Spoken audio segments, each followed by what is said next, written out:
Hello and welcome to another VAT update from Tax Essentials for Advisors. My name is Ed Thompson.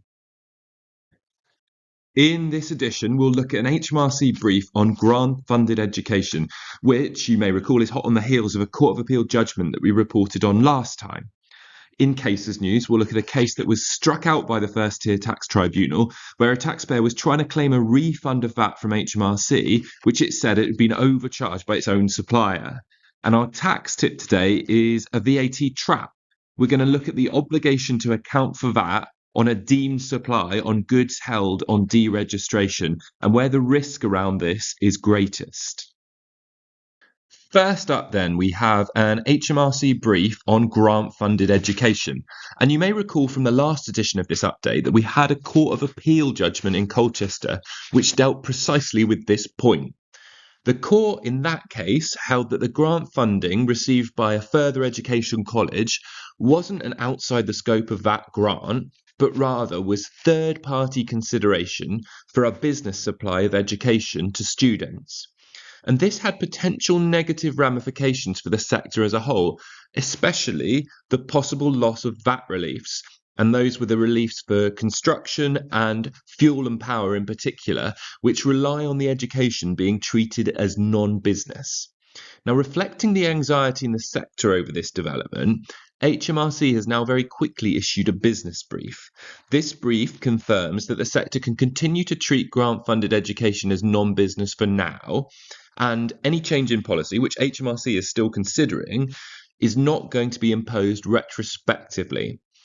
It is open to the sector to treat the funding as business income if they want to. However, extreme caution should be exercised. If an organisation goes down this route, it may lose those VAT reliefs, and it may even have to account for VAT on income as a result of the interaction with the private schools VAT legislation. One thing is for sure, this is an area that definitely should be monitored carefully. Our only case this week is an FTT decision about an individual who tried to claim a VAT refund from HMRC in respect of VAT that he says that he was overcharged by his builder. In brief, VAT was charged on works associated with a kitchen and an island. Mr. Dowie thought that these works should have been zero-rated construction works. He tried to reclaim the VAT under the DIY Builders scheme, but HMRC wouldn't allow this. Now, the First Tier Tribunal has struck out Mr. Dowie's appeal because it says that it doesn't have jurisdiction to consider it. Any claim to refund output tax overcharged in this way sits with the supplier and not the customer. In these kinds of cases, the primary route available to a customer is to challenge its supplier on the VAT incorrectly charged, rather than to seek to get that VAT back directly from HMRC. It might not seem fair because ultimately HMRC has ended up with the VAT, but the rules don't always operate in an intuitively fair way. It's a reminder that procedural elements need to be carefully considered before mounting an appeal, however aggrieved that you feel about the unfairness of it all. And finally, our tax tip today is about the VAT trap, that is the deemed output VAT charge that can arise when a business deregisters for VAT.